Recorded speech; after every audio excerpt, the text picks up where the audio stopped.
Colours Custom Car Winter National being held today at the Vauxhall Stadium at Ipswich. One of the newest innovations involving the bangers is pairs racing. Bangers, perhaps I should remind you, are the machines that are snatched at the last knockings on that final ride to the scrapyard.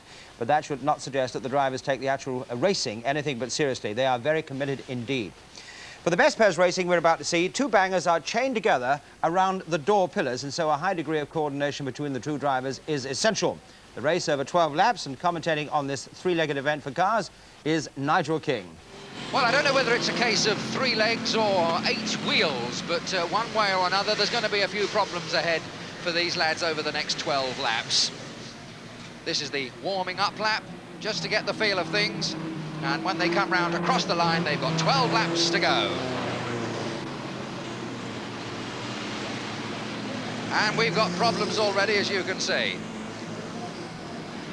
A beautiful pirouette from that pair on the inside.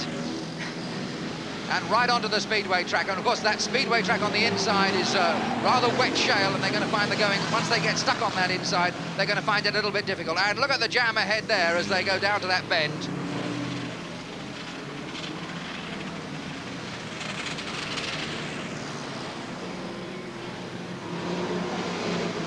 You can see there's a little bit of slack in the chain between the cars, but the nearer those two drivers can keep in concert as far as their steering is concerned, the better.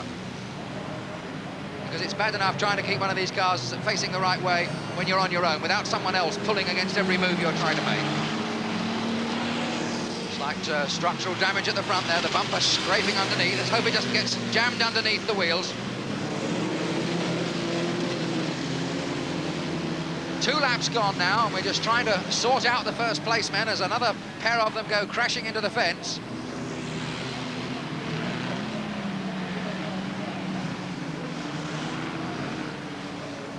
We'll sort out some leaders for you in a moment. It takes a lap or two for them to settle down.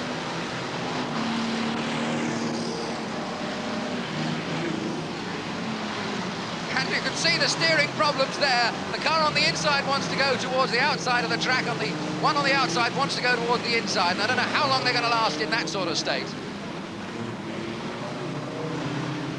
Well, the leading pair, we'll try and find them for you in a moment. Amidst all this lot, as they come right in underneath our commentary position here, and the whole commentary box shakes as they bounce off the fence. It's car number 87 is the, and just coming through now, 87 and 26. Those are the leaders. That's the leading pair, or that was the leading pair a moment or two ago. And yes, they're still there with 5 laps gone. They are the leading pair. 26 is Bill Bylett from Bracknell. Bill Bylett from Bracknell on the inside there, the 26 car. And with him is number 87. And this pair now have really got quite a long way in front of the rest of them.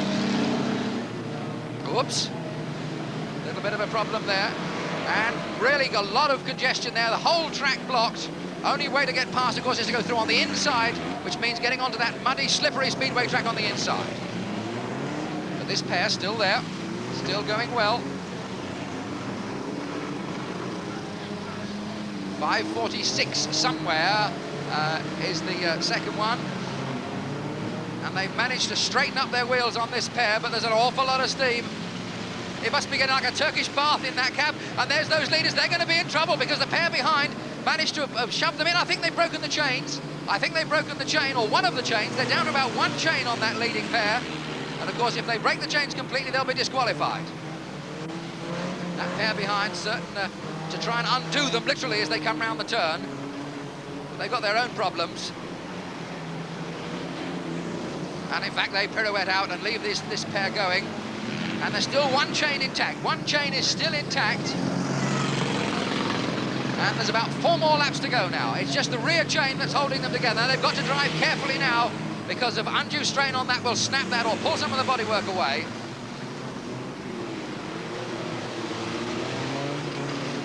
Now those two there are back markers. These ones here are back markers, and coming round behind them are the leaders. And the leaders have got to get past these two. Now, how are they going to manage to do this? Because as they try to go by, the others are sure to try and hook them out if they possibly can, because that's about the only chance these other cars have got now. They're so far behind. Of course, one solution is to try and get rid of those in front. Now, the inside. And they're turning right across in front of them, and that's it. They're blocked. Are they going to bounce out? They scrape away. I think those two must have been practicing, but now the chains are stretched to the limit. And it holds. It holds. Well, really, I think that was going to hold that time, because those two cars were virtually going in opposite directions. And it only wants a sharp jerk, and that chain is going to twang. And everything they fought for so far will go. And the other two back across and just catch him, and he's over. And the chain has gone now, and the chain has gone. Well, now we've got to try and find out who's going to be the leader now. It was the car, the pair with 546 in it, was in second place. If we can find 546, we'll do in a moment, but that pair are going to be out. And 546 are just coming through. There they are. 546 and 510. 510 is Gordon Cool from Brighton. 546 and 510. And that other pair are determined to try and stop them, but they're on the last lap now, so time is running out. They've got a clear run at the moment. They've shaken off that other opposition, and they're still well and truly chained. Oops, careful. Getting a little excited coming round that final turn with the checkered flag at the ready. And they're going to have to fight every inch of the way. Kev Ridpath in 546 and 510 driven by Gordon Cool from Brighton are literally the banger best pair.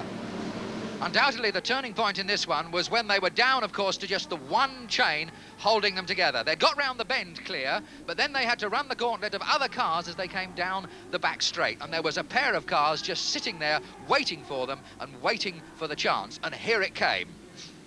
And, of course, they just arrived at the right moment to clip the back end of the inside car, which, of course, was too much. He bounced off his partner, the pair of them spin, the chain parts, and that's the end of the race, I'm afraid, for that pair.